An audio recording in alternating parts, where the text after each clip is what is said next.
bienvenue à chacun de vous pour ce nouveau numéro de l'Instant Bible, une émission sur la Bible mais pour tous. Et pour cela, eh bien, comme à notre habitude, je suis en compagnie des pasteurs Jétro Camille, bonjour. Coucou, bonjour tout le monde. Et du pasteur Pascal Rodet, bonjour. Bonjour, bonjour à tous. Merci d'être avec nous pour partager ce moment et surtout de relever un défi qui est celui de rendre le message contenu dans la Bible le plus accessible possible. Alors, il faut dire que la Bible, elle est ancienne, hein, c'est un livre qui date de plus de 2000 ans. Et lors de l'émission précédente, eh bien, vous nous avez parlé de la mission qui nous est confiée par Dieu, ou qui est confiée en l'occurrence à Abraham par Dieu, et qui donne un sens à la vie d'Abraham. Et c'est vers ça que nous allons à nouveau nous orienter aujourd'hui. Dieu demande à Abraham de tout quitter et de partir vers l'inconnu. Pasteur Camille, est-ce que c'est ce qu'a fait Abraham? Est-ce qu'il a tout quitté? Est-ce qu'il est parti vers l'inconnu sans savoir vraiment où Dieu le mènerait? Dans un sens, non. Dans un sens, il a gardé avec lui ce qui avait le plus d'importance dans sa vie, c'est-à-dire sa relation de confiance avec Dieu. Et pour ma part, bon, c'est beaucoup moins glorieux, mais enfin, c'est une illustration. Moi, quand j'ai ma guitare avec moi, je me sens comme à la maison. Voilà. Si j'ai ma guitare dans les bras, je peux être à l'hôtel, je peux être sur un banc, etc. Je me sens comme à la maison. Parce que la maison, c'est pas seulement un endroit, quoique l'endroit soit important. La maison, c'est surtout là où tu places ton être, quoi, là où tu te sens à la maison. Et manifestement, la maison d'Abraham, c'était la confiance et la relation avec Dieu. Alors donc, il est resté dans cette confiance avec Dieu. Voilà. Par contre, tout le reste a bougé. Et alors, on va le retrouver en quelle position, une fois qu'il aura pris la décision de tout quitter malgré tout et de partir? Dans quelle position on le retrouve?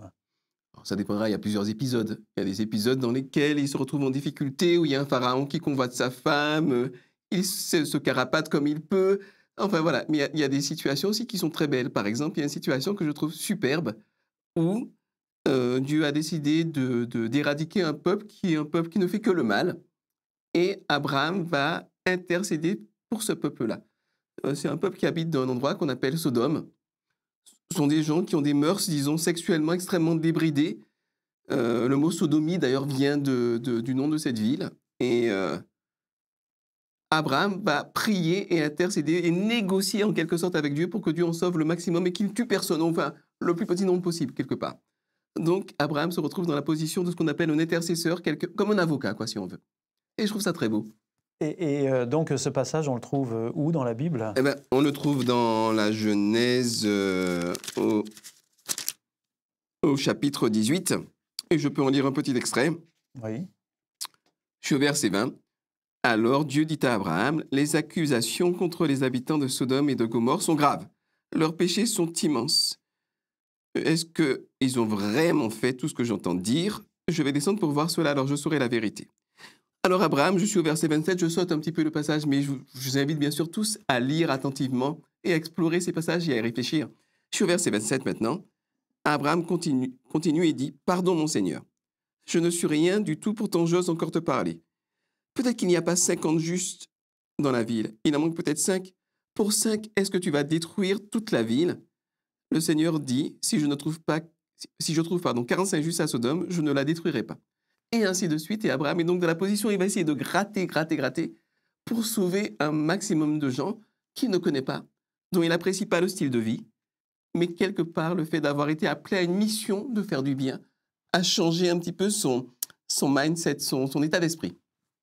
Alors, pasteur Pascal Rodet, vous pouvez nous rappeler dans quel contexte on se trouve là, avec ces deux villes, Sodome et Gomorrhe? Quel est Alors, on se trouve dans une situation où ce sont des villes très riches, puisque c'est dans la vallée où il y a beaucoup de possibilités, c'est verdoyant, il y a de la facilité, c'est un endroit où il y a beaucoup de commerce. Donc, ce sont des villes assez riches. Et au fil des années, la richesse les a amenés à faire des actes qui ne sont pas du tout acceptables, comme nous a rappelé Jétro. Vraiment, des choses jusqu'à, au niveau de la sexualité, très débridées, au niveau des relations très, très ouvertes, voire même imposées sans vouloir que les autres acceptent. Ah, Enfin, bref. ils allaient jusqu'au viol. Hein. Voilà, ils allaient ça. jusqu'au Ils viol. allaient jusqu'au viol. On a un épisode justement là-dessus assez Beaucoup de assez violence, important. quoi. Beaucoup de violence. Mhm. De la violence qui est due un peu à l'état d'esprit. Enfin, en tous les cas, c'est ce qu'on ressent. C'est l'esprit du plus fort. Celui qui est le plus fort, il peut faire ce qu'il veut. Ce qui n'est pas du tout dans l'état d'esprit d'Abraham. Ce qui montre aussi que Dieu n'est pas du tout dans cet état d'esprit, puisqu'il dit le péché est tellement grand. Donc ça veut dire qu'il y a un niveau là, dans ces villes qui est insupportable. Où la question est, est-ce qu'il y a encore quelqu'un qui soit un peu équilibré dans cette ville? Et alors, est-ce que dans ce passage, il y a des éléments qui nous montrent que Abraham est vraiment rentré dans la mission que Dieu lui a confiée? Oui, pour plusieurs raisons. La première, Dieu aurait pu faire son nettoyage sans avertir personne. Or là, le texte, le passage qui se trouve juste avant, montre des personnages qui passent dans le camp d'Abraham, qui parlent avec lui et dont ici, visiblement, il y avait Dieu avec eux, qui lui explique voilà ce qu'il va faire. Et donc, il y a un rapport ici entre Dieu et celui à qui il a missionné. Je vais informer Abraham, il va savoir ce que j'ai l'intention de faire. Donc là, on trouve quand même, non seulement de la part de Dieu, une écoute d'Abraham en tant que missionné à ce niveau-là, et puis un Abraham qui, comme l'a rappelé Jétro dans le texte, va intercéder. Alors certes, ça ressemble un peu à des marchands de tapis. Hein, allez, tu peux baisser, etc., etc. Mais bah oui, mais c'est sa mission aussi de se dire non, mais franchement, est-ce qu'il n'y a pas moyen de trouver au moins un minimum de juste dans cette ville? Donc on sent bien son souci. Hein, un vrai souci. Un vrai souci. Et c'est ce qui m'amène à penser d'ailleurs que Dieu, en fait, au travers de cette négociation, n'est pas en train de fléchir et de se laisser convaincre. Dieu, en réalité, est en train d'éduquer Abraham et lui montrer que jusqu'à la dernière limite, jusqu'à la dernière seconde, tant que tu peux sauver quelqu'un, tu dois le faire. Parce que voilà, c'est ton cœur, ton amour qui te porte. Donc en fait, cette mission est en même temps une formation pour celui qui bénéficie de la mission. Je crois qu'il n'est pas possible de partir en mission sans être formé, sans être soi-même transformé et touché par la mission. J'ai entendu des gens qui sont dans l'humanitaire, j'ai entendu des médecins, j'ai entendu des professeurs, parce qu'on peut être professeur, j'ai même entendu des artisans, des boulangers, pour lesquels faire le pain, c'était la mission qu'ils avaient pour les villageois, ou les habitants de la ville, le faire bien, le faire bon, pour leur apporter un petit peu de joie. Et quand vous êtes dans cette optique-là, vous êtes intérieurement transformé et grandi. Donc il ne s'agit pas d'une mission verticale du genre « je suis le super-héros qui va aller sauver un Superman qui arrive avec tous ses muscles pour sauver la pauvre petite personne en détresse du haut de sa supériorité ». Non, non. Tout le monde est au même niveau, mais par contre, quand je suis au service des autres, je suis amené à grandir et à changer. Et c'est très beau. On le vit dans le pastorat. On le vit dans le pastorat. Et alors donc, pasteur Camille, Abraham est pleinement rentré dans la mission que Dieu lui confie. Qu'est-ce que ça implique pour lui? Ça veut dire qu'il est en soumission totale devant Dieu et il fait tout ce que Dieu lui demande? La question de la soumission est une question extrêmement intéressante. Est-ce qu'Abraham est soumis à Dieu? Oui. Est-ce que c'est une soumission totale qui le prive de son libre arbitre et de sa liberté? Non. En fait, la soumission, c'est ce que je fais, comme par exemple, là je vais rentrer à la maison tout à l'heure, c'est la réalité, hein. Je rentre à la maison, je vais m'occuper, j'ai nettoyé la cuisine. C'est moi qui suis en charge de la vaisselle, de nettoyer toute la cuisine, c'est la pièce qui se salit le plus vite.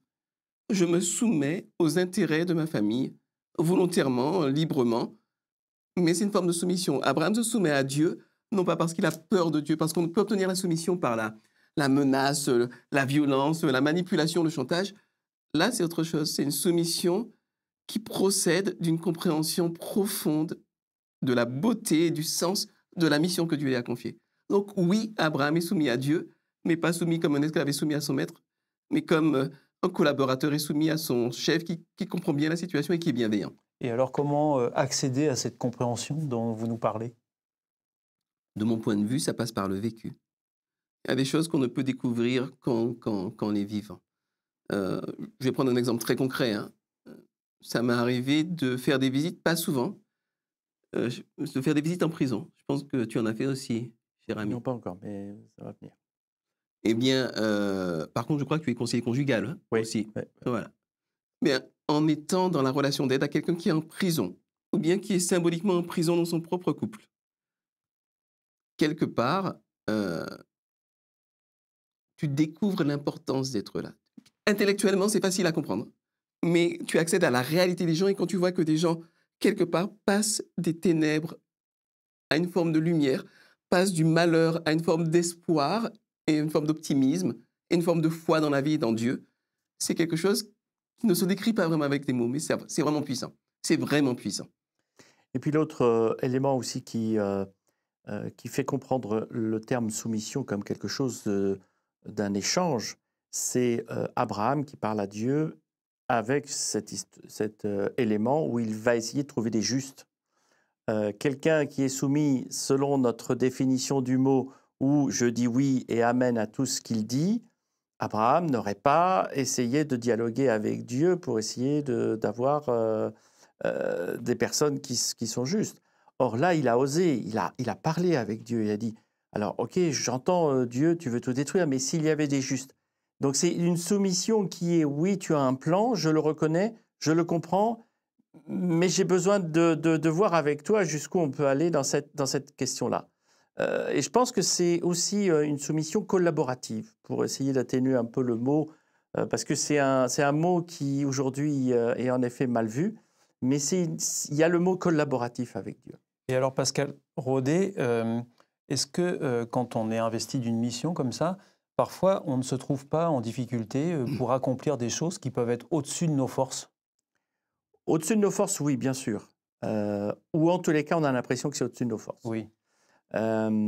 Parce que on est toujours dans le ici et le maintenant. Et donc, quand on voit la mission, on dit « Ah, il va falloir faire ça, ça, ça, ou il va se passer ça, ou il risque de se passer ça. » Et donc, on commence à se faire toute une image qui est importante, parce que ça fait partie aussi de la vie, de se dire ou d'évaluer les risques qu'il y a. Dans toute chose de la vie, on regarde ce qui peut ou ce qui ne peut pas. Avec Dieu, c'est la même chose, sauf qu'à un moment donné, il y a la notion de foi qui doit intervenir. Là, je ne sais pas comment ça va se passer dans la mission qu'il me demande, demain, après-demain ou dans une semaine, parce que je sens que ça va se passer un peu difficile. OK. Mais il y a une étape à franchir. Seigneur, toutes ces étapes-là où il y a des risques, je te les confie, aide-moi à les franchir. Une notion de confiance en Dieu.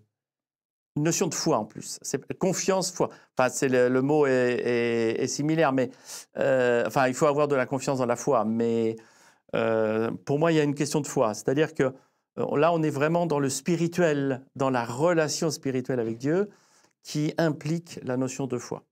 Alors, pasteur Camille, est-ce que parfois, dans la mission à laquelle on est appelé, vous êtes appelé plutôt, il vous est arrivé de vous sentir en incohérence avec vos propres convictions? Souvent, souvent. Par exemple, bien des matins, on se lève, on n'a pas du tout envie d'aller faire des visites pour aider les gens ou de les soutenir. Il y a des matins, on a juste envie d'être avec soi-même, d'avoir la paix. Hein. Et là, évidemment, on est en incohérence par rapport à ses valeurs, puisque le Dieu nous demande d'aller aider ceux qui sont dans la détresse, etc., de les visiter, de leur faire du bien.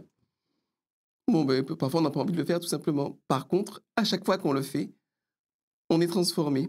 Et il n'y a pas une seule fois où je suis parti faire des visites que je n'avais pas envie de faire, où je suis ressorti malheureux. Je suis toujours ressorti heureux, renforcé, encouragé de ces visites-là, parce que faire le bien porte en soi sa propre puissance et sa propre récompense.